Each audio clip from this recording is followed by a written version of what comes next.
पार गिनती में तुम आते हो, सुनते हो, प्यार से सुनते हो, प्रेम करते हो, सत्य को जानना चाहते हो। ये सत्संग के बगैर विवेक नहीं होगा। फिर अगली पंक्ति वो कहते हैं, राम कृपा बिन सुलभ न सोई, बिना राम के, बिना ईश्वर की कृपा के सत्संग तक नहीं पहुंचेगा।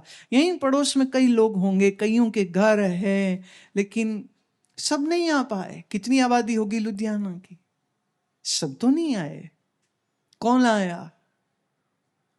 मैं ये नहीं कह रही उन पर कृपा नहीं जो आए नहीं है, बस मैं ये कहूंगी हमारे साथ रिश्ता नहीं बन पाया, इसलिए ये वाली कृपा नहीं हुई। वो घरों में बैठे रह गए और फिर बाद में कई बार मुझे पूछते हैं, अच्छा आप लुधियाना आए थे?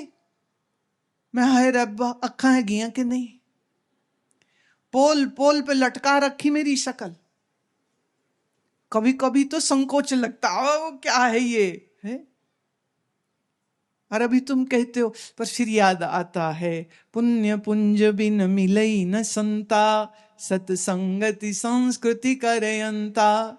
जिसके संसार के संस्कार अब खत्म होने के पॉइंट पे आएंगे ना, वो ही सत्संग तक पहुंच पाएगा। जिसने अभी पुण्य करो सुख पाओ, पाप करो दुख पाओ, इस चक्कर में रहना है, वो सत्संग तक नहीं आ पाएगा।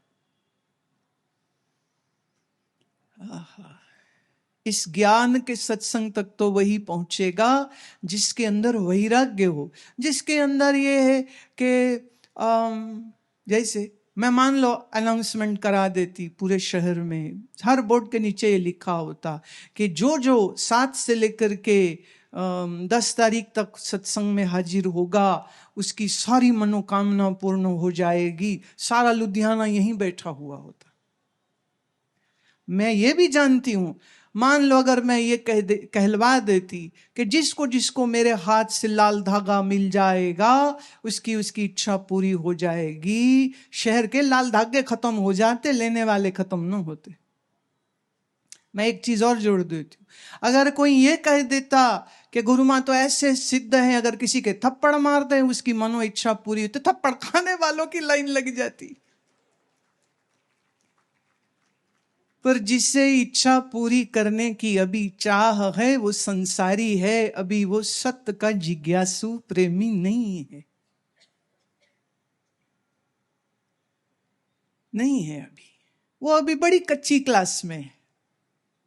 भगवान ये दे दे, भगवान ये दे दे, भगवान ये दे दे, भगवान ये दे दे। क्या दे दे? कोई लड़का मांगे, कोई छोरी मांगे, हाँ, कोई प्रमोशन मांगे, कोई मेरे पुत्र हो जाए, यही मांगता फिरे। तो ज्ञान की बात तो कहां से उसको समझ आएगी ना। ज्ञान के लिए तो जो चाहिए बुद्धि, माफ करना वो बुद्धि है नहीं, वो बुद्धि है नहीं। अभी वो बुद्धि बड़ी मुश्किल से बनती है। कबीर साहब कहते हैं, कैसी है दीवानी दुनिया, भक्ति भाव नहीं बूझे जी। कैसी है दीवानी दुनिया, भक्ति भाव नहीं बूझे जी। कोई चाहे बेटा दे दे, कोई मांगे धन दौलत जी, कोई न मांगे ज्ञान को, कैसी पागल दुनिया जी। कैसी है दीवानी दुनिया, भक्ति भाव नहीं बूझे जी। श्री गुरु नानक देव महाराज अपनी उदासियों में एक ऐसे गांव जा पहुंचे। लोगों ने देखा ये नए लोग कौन हैं, प्रश्न किया कौन है आप? तो उन्होंने कहा मैं सत्य का व्यापारी हूं। नाम क्या है? तो कहते थे 5 तत्व का पुतला नानक रखिया नाम। इस शरीर 5 तत्व का है और इस पुतले का नाम नानक है। करते क्या हो? तो कहते एक परमात्मा से प्रीति करता हूं और प्रीत करनी सिखाता हूं। गांव वाले कहते अच्छा, ये मुफ्त की रोटियां खाने वाले साधु आ गए, जाओ यहां से। जो गालियां दी, जो गालियां दी, जो गालियां दी, बोले हमारे गांव के अंदर पैर नहीं रखना, निकलो यहां से। गुरु बाबा जी पलटे जाते हैं और जाते जाते कहते बस दे रहो, बस दे रहो, बस दे रहो। कुछ दिन बाद किसी और गांव में रुकना हुआ तो वहां के लोग बड़े ही प्यारे, ना पूछा कौन हो, ना पूछा क्या करते हो, बस महाराज का दर्शन करें और उनके लिए कोई भोजन ले आए, कोई वस्त्र ले आए, कोई कहे मेरे घर रहो, कोई कहे मेरे घर रहो। महाराज बहुत दिन वहां रहे, रोज कीर्तन सत्संग होता था। फिर कहते अच्छा मर्दाने अब चलते हैं, आगे जाना है, चलो अब चलते हैं। गांव से बाहर निकलते हैं तो निकलते निकलते कहते उजड़ जाओ उजड़ जाओ उजड़ जाओ। मर्दाना कहता बाबा तू मस्ताना है क्या? जो तुझे गाली दे उसको कहता है बसते रहो, जो तेरी इतनी सेवा करे आप उनको कहते हो उजड़ जाओ, ये क्या, ऐसे क्यों?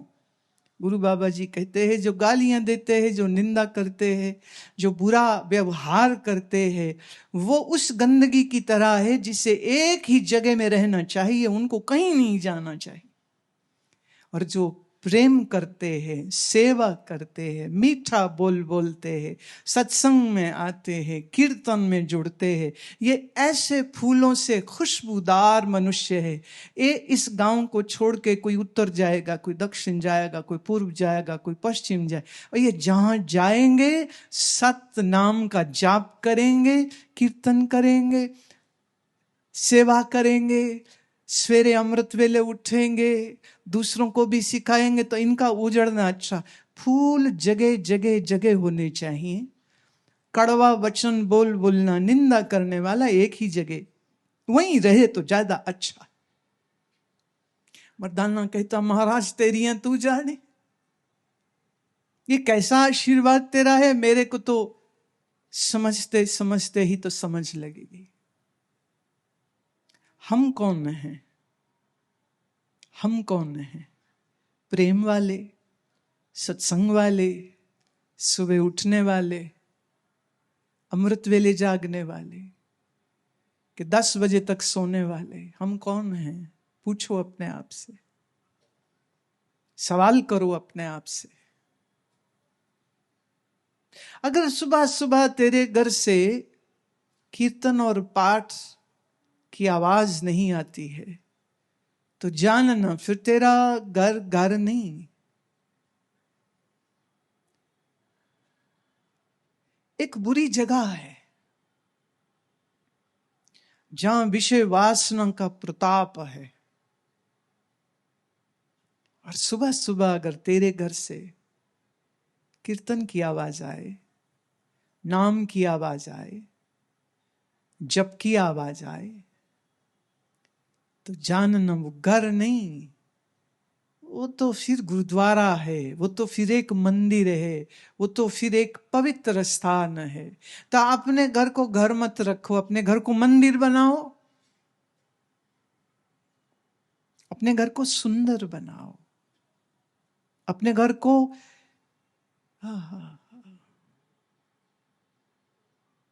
अब ये चर्चा तो सत्संग में जाओगे तो श्रवण करोगे, और सत्संग राम कृपा बिन सुलभ न सोई, सत्संगत मुद मंगल मूला। सत्संग तुम्हारे मन को मुदित करता है, मुदित मतलब खुश, मोद प्रमोद, मुदित प्रसन्न। कभी ऐसा हुआ कि देखो कभी कभी तुम्हारी जिंदगी में भी खुशी आई जाती है, कुछ भी समझ लो, कोई अच्छी चीज हो गई, कुछ अच्छी बात हो गई, मन ही मन तुम खुश हो रहे हो, मन ही मन तुम मुस्कुरा रहे हो। कोई पूछता है अरे आज बड़े चमक रहे हो, वो कहते मेरा बेटा आ रहा है, या मेरी बेटी आई है, या मेरे बच्चे की शादी है, या मैं ये कर रहा हूँ। हाँ, मुदित, अंदर अंदर से ऐसे खुशी आती रहती। पर लेकिन दुनिया की खुशी उस बल्ब की तरह जो अभी जगमग जगमग और फिर फ्यूज हो जाता है, फिर बल्ब हाथ में रह जाता है, रोशनी नहीं होती है। एक के घर में लड़का हुआ, हाँ, तो पड़ोसियों ने पूछा क्या हुआ, कह रे काका होया है, पुरानी पंजाबी भाषा के लिए काका होया है। फिर जब 6 महीने हो गए तो किसी ने पूछा काका कैसा है, कहते काका नहीं पटाका होया है। वाह वाह काका जम पिया, खर्चे वधावे राती चीका पिया मारे, वाह वाह काका जम पिया। फिर सारे कहते नहीं भाई, बच्चे ऐसे ही होते हैं, 5-10 साल लगेंगे, सब ठीक हो जाए। 10 साल का हो गया काका, पूछा किसी ने कैसा है काका, कह रहे रोज स्कूल से शिकायतें आती, कभी टीचर को मार देता है, कभी बच्चों को मारता है, कभी पढ़ाई नहीं करता, कभी कुछ कभी कुछ। कह रहे कोई नहीं, हो जाएगा ठीक, जवान होएगा ना, समझदार हो जाएगा। फिर उन्होंने पूछा कैसा है काका, जवान हो गए, कहते हाँ जी। कहते कहाँ है काका, कहते थाने बैठा है, रैश गाड़ी चलाई, एक्सीडेंट कर दिया, जिससे एक्सीडेंट किया वो था पुलिस वाला, वो उठा के ले गया, थाने में बंद है। और वकील कह रहा है कि पुलिस वाला बड़ा कड़क है, वो ले दे के भी सेटिंग नहीं करता है। अब वहीं बैठा है, कभी लड़की का चक्कर हो गया, कभी कोई चक्कर हो गया, कभी शराब पी ली। पीछे एक माँ मुझे मिली दिल्ली की, वो तो बड़ी तकलीफ में थी, उसका 28 साल का लड़का है और लिवर सिरोसिस हो गया, मतलब खत्म लिवर। डॉक्टर कह रहे ट्रांसप्लांट करो, 35-40 लाख का खर्चा। कहती मेरे पास है नहीं पैसे, मैं कहाँ से लाऊं। मैंने कहा जब उसको तूने जेब खर्च दिए थे और वो शराबे पी के घर आया था, तुझे डर नहीं लगा था तब तुझे सोचना चाहिए था मैं क्या कर रहा है, इसको समझा लूं। कहती बच्चे सुनते ही नहीं है। तो मैंने कहा ये सुनते नहीं है, ये उनकी कमी नहीं है, तेरी कमी है। अगर गोद में बैठा के मां ने अपने बच्चे को, प्रहलाद को हरि भक्ति सिखाई थी, मां सुनीति ने बालक को गोद में बैठा के श्री हरि की कथाएं सुनाई थी, और इन नन्हे मुन्ने मन के अंदर भगवान की भक्ति भर दी। कबीर साहिब का पद है ना, राम जपो जी ऐसे ऐसे, ध्रुव प्रहलाद जपे ओ हर जैसे। राम कैसे जपो, बोले जैसे ध्रुव ने जपा, जैसे प्रहलाद ने जपा। तो वो माएं कौन थी जिन्होंने गोदियों में रख के बच्चे भक्त बना दिए। ये मैं इल्जाम तुम्ही पे दे रही हूं, बुरा लगेगा मुझे मालूम है, पर मुझे ये कड़वा सच तो कहना पड़ेगा। जिस घर में पिताजी विस्की पीते हैं, उस घर के लड़के भी विस्की, लड़के क्या लड़की भी विस्की पिएगी। जिस घर में पिताजी सुबह उठ करके नाम सिमरन करेंगे, उस घर के बच्चे बच्चियां भी उठ करके सिमरन करेंगे। बच्चे माँ बाप से सीखते हैं। कल मिलवाया ना आपको मैंने उस छोटी बच्ची से, और उसी बच्ची के घर आज गए तो वो उसने मेरे सामने वो जो करती है शाम को, उसने पूरा वो सब कराया। सतनाम वाहिगुरु की धुनी लगवाई, फिर जय सिया राम गवाया, और फिर उनने आरती गाई, और पकड़ पकड़ के बिठाती सबको, करो करो करो, सबको कहती करो करो करो। कहां से आई? घर के बुजुर्गों से, बड़ों से ही तो सीखा है उसने। पर अफसोस है ये, आप लोग संभलो प्यारे, संभलो। हमारा पंजाब का सभ्याचार का बर्बादी हो रही है। लच्चर गाने, दारू, पब, बियर बार, और बड़े शौक से लोग अपनी फोटो खींच खींच के डालते हैं। Drinking beer, enjoying. कोई हेप्टालॉजिस्ट, कोई डॉक्टर होता तो वो समझाता उसको कि जब आप एक पैक शराब पीते हो तो आपके लीवर का एक हिस्सा खराब होता जाता है। फाइनल खराब जब होता है तब तक कई बार बहुत देर हो चुकी होती। मैं आपको एक सुझाव देना चाहती हूँ, अगर स्त्रियों की कमर 36-38 सेंटीमीटर से ज्यादा है, और अगर पुरुषों की वेस्ट लाइन 40 से ज्यादा है, तो तुरंत जाके अल्ट्रासाउंड या फाइब्रो स्कैन कराइए, अपना LFT लिवर फंक्शन टेस्ट कराइए। वो रिपोर्ट बताएगी कि तुम्हारे लिवर की हालत क्या है, क्या है। कल मैं सत्संग के बाद एक हमारे बड़े पुराने भक्त उनको मिली, तो वो व्हील चेयर पे थे। मैं क्या हुआ, ब्लड प्रेशर था, गोली खाना भूल गए थे, स्ट्रोक हो गया, और लेफ्ट साइड पूरी पैरालिसिस हो गए। अब 2 साल से व्हील चेयर पे पड़े। तो मुझे हैरत होती है, इतने सालों तुमने मुझे सुन के समझा कुछ भी नहीं। आप सबके कल्याणार्थ में ये बात बोल रही हूं, ध्यान से सुनो। रात को 9:30 बजे तक 10 बजे तक सो जाइए। खाना आपका 6, 6:30 पे हो जाना चाहिए। सोने से कम से कम 4 घंटे पहले खाना खाना चाहिए।